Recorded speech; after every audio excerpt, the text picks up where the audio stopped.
So yeah, ito yung makina ng dalawa. Tapos yung akin, stock lang.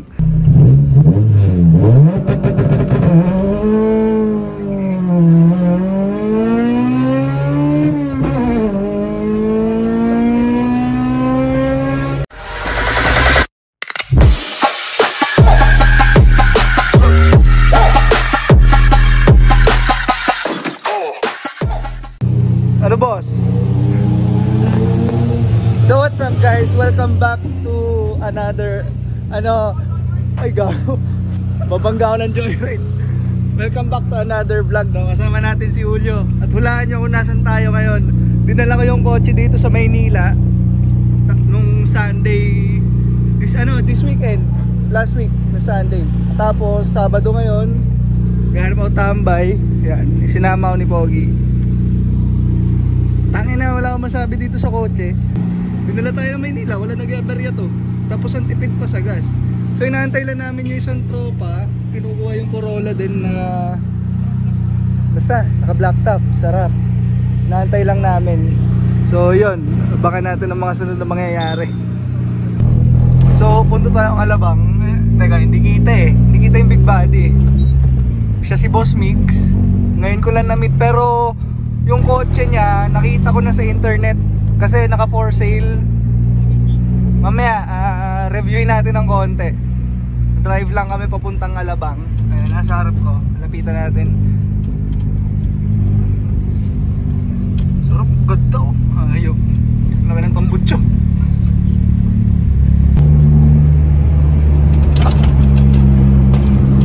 Si Boss Tria.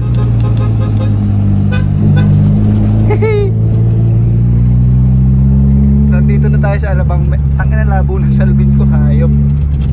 Kailangan ng glass detail ito. Ikot kaming total. Pinaltan mo nga pala manibela ko. Copy lang. Walang pambili ng urig pa. Kasi gusto ko ng gantong manibela. Kaya bumili muna ako ng copy. Kasi yun lang kaya ng budget. Ito ba yung Jazz? Ay siya.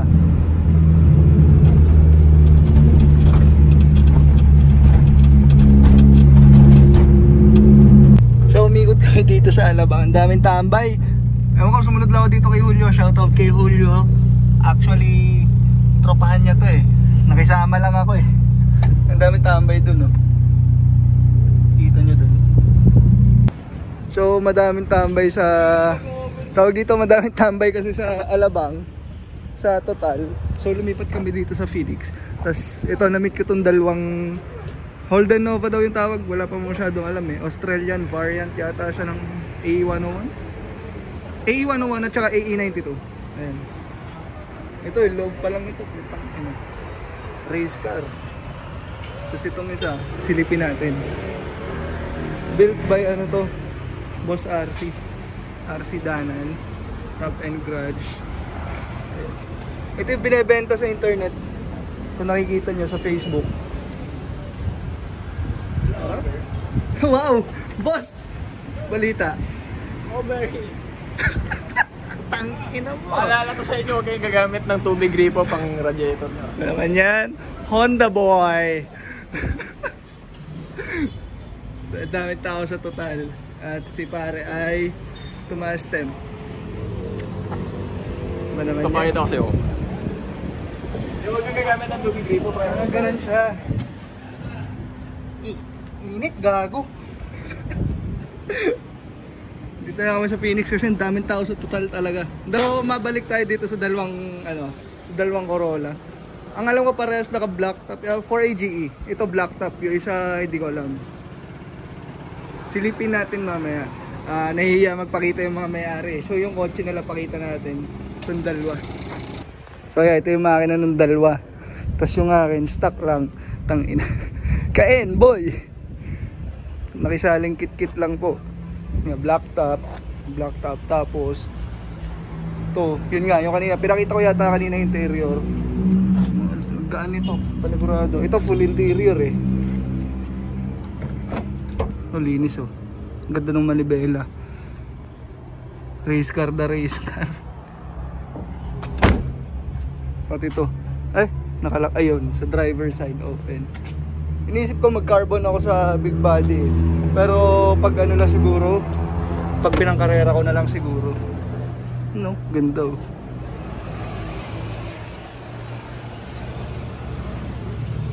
So ayun, project car update nga pala. Dinala ko yung kotse na Manila, walang naging aberya.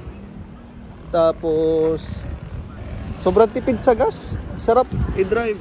Medyo nahihinaan lang ako sa aircon pag umaga kasi wala akong tint, tas mainit sa Maynila.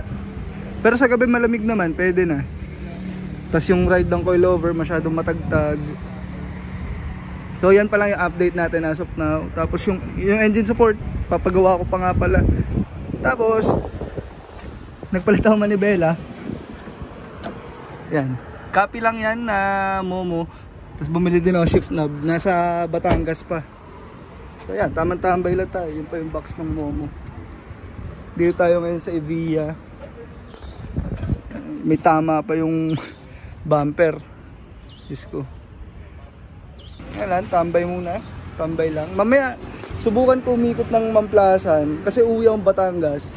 Uwi ako kasi mas gusto ko magbiyahe ng gabi. Mas, sarap mag-drive pag gabi.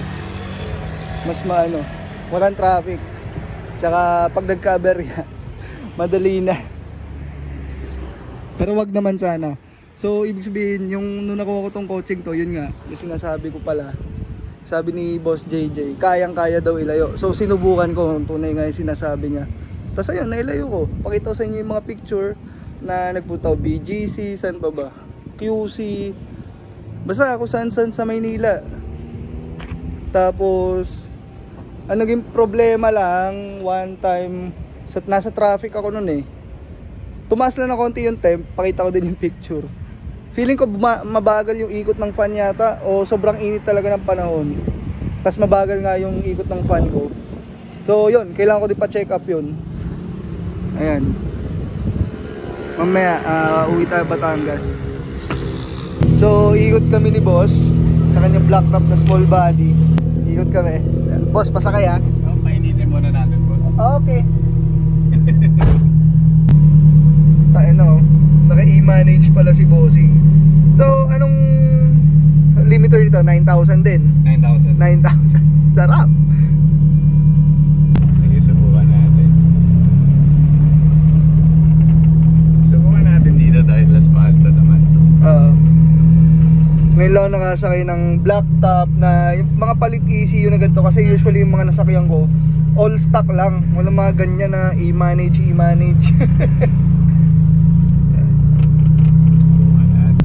Ito yung may launch control yata eh, tama ba? Meron.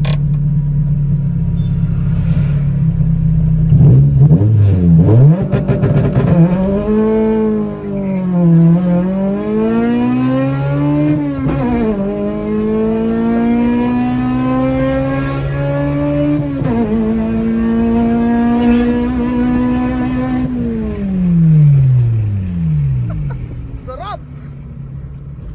Pero di ba uso yung yung sa mga Toyota yung may mga sinasabi silang Honda management eh. Yung pala yung isa sinasabi nila Honda management imbis na yung mga e-manage na yan. Maganda din ba yun? Or mas maganda talagang e-manage? Pagka nag-Honda management ka kasi minsan hindi nila mapagana yung BVT. Ah, okay. So parang wala takbo. Oo.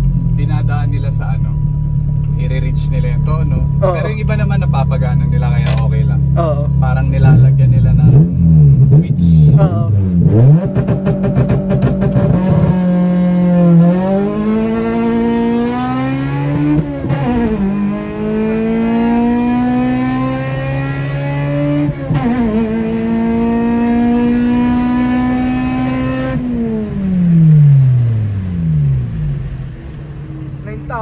Hayop.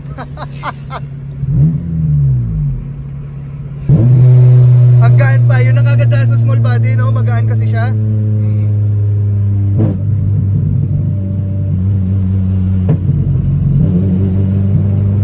Tangina, sarap.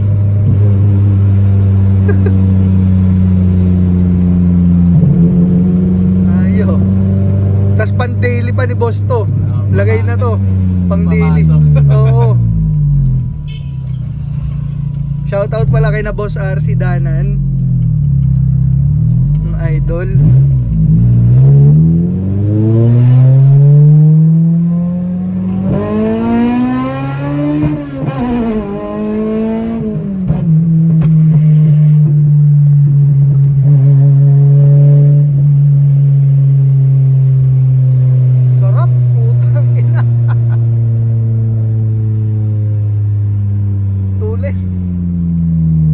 Para siyang ano, parang katumba siya, parang B-series eh, no?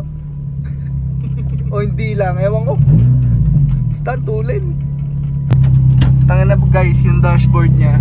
Di ba boss, yung sakit din ng big body, ay small body yung mga dashboard. So ito palit na? Hindi. Anong ito pa yung rig niya. Putang ina. Since 1989. Gago. Tangin na. Sariwa oh. Kasi iba puro sun cracks eh.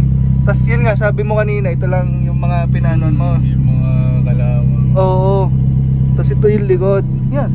Tanggalubuan. Kasi wala ka na may iba sinasakay, ikaw lang. Girlfriend ka lang. Ayun. Tangin ng tulin.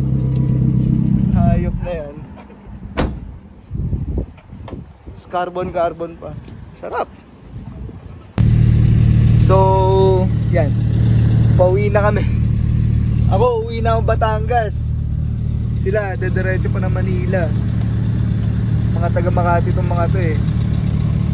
So ako, babiyahe pa ng medyo mahaba. Kailangan natin magpagas. Solid yung tambay. Ayan. Hi, oy! Say hi to the vlog, pare. Hello. Yung, ano, Batangas run. Pansol lang, boss. Ako, uwi muna ako kasi wala, uwi na, rest day eh. So far, okay tong kotse. Okay ako dito. Mahal ko tong coaching to. Hindi ako binibigyan ng sakit ng ulo. Ay, alis na sila.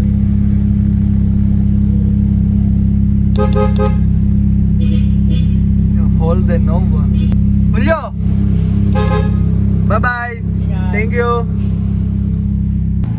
So, update lang guys. Yan, nakauwi na tayong Batangas. Lamig ng panahon ngayon dito. Nanibago ako.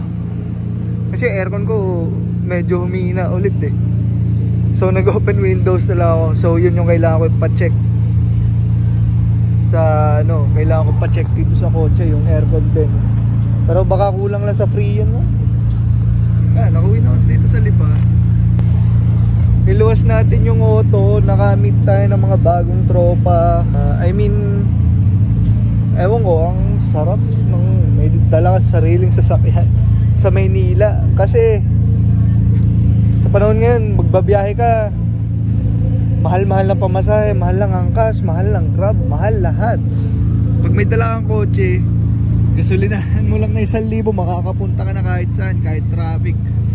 Ewan ko, ang saya ko lang ngayon kasi natupad yung isa sa mga pangarap ko, magkaroon ng sariling sasakyan. Napaka swerte ko pa sa nabilang ko kasi maintain niya yung kotse. Sabi niya sa akin hindi siya magbebenta ng coaching, ano ba to, hindi siya magbebenta ng coaching magkakaroon ng sakit sa ulo. So yun, pinatunayan niya yung sinasabi niya na hindi nga siya mag-out ng kotse na magkakaroon ng sakit sa ulo. At ito yung patunay, itong coaching to. Abangan nyo na lang yung mga susunod dating gagawin dito sa coaching to. Madami akong plano sa coaching to, madami akong gustong gawin. Ewan ko, ganda. Yan lang, simple lang. Coilover, tapos stock. Simpleng datingan lang. Tapos tsaka na yung pintura siguro, o makinis naman eh. Pero ayan siya, na-appreciate ko siya ngayon.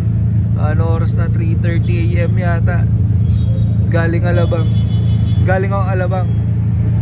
Tsaka mas masarap lumuwas ng gabi eh. Walang kasabay na alam niyo, walang kasabay na traffic. Tapos wala, chill ride lang. Chill driving lang, may sounds. Yun lang naman ang hiling ko dati eh. Magkaroon ako ng coaching, may sounds, basta may aircon, ganun. Basta yun na ilalayo from point A to point B. Yun na yun. Pero syempre, madami tayong plano dyan. Kung nag-enjoy kayo sa panonood ng vlog ko, tapos kung mare-recognize nyo tong kotse pag nasa Manila ako, chat nyo lang ako, tambay tayo. Tapos gusto ko lang pasalamatan yung mga nag-chat sa page na nakaka-appreciate dito sa kotse natin. Kasi syempre, yan ay stock lang, walang tint. Tapos may mga magre-reply sa story ko, boss ganda ng, hindi sa pagmamayabang, pero at natutuwa ako kasi may nakaka-appreciate dito sa kotse natin kahit all stock lang ang pormahan. Ano? Kakatuwa naman. Sige. So yun, uwi na ako, nag-stop over lang ng konti dito sa Shelly pa. Ay, mga galing bar, mga lasing ne. Ingat ho kayo. So yun, kung nag-enjoy kayo sa panonood ng vlog ko, syempre hit nyo yung like button, comment kayo. Tapos kung bago kayo dito sa aking YouTube channel, like mag-subscribe kayo. Tapos yun, madami tayong prosesong gagawin dito sa coaching to. So yun lang, peace out, thank you.